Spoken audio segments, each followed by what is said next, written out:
টাকু, এই ইমি, কি হয়েছে তোমার? ভূতা গিয়া, কি হয়েছে তোমার মাথায়? বলো কি হয়েছে? কাটে গেছে আজকে?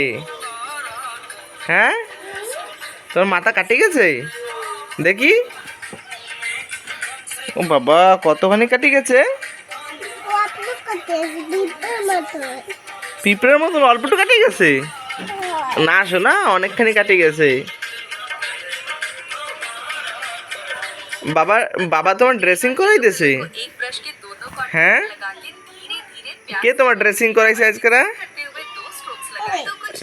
তুমি? বাবা করাইছে না?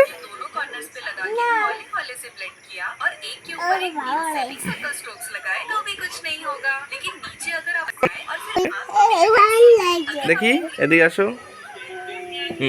এই যে এমির আজকে কাটে গেছে প্রথমবার, এথনিক অনেকখানি কেটে গেছে, 2টা সেলাই লাগার মতন।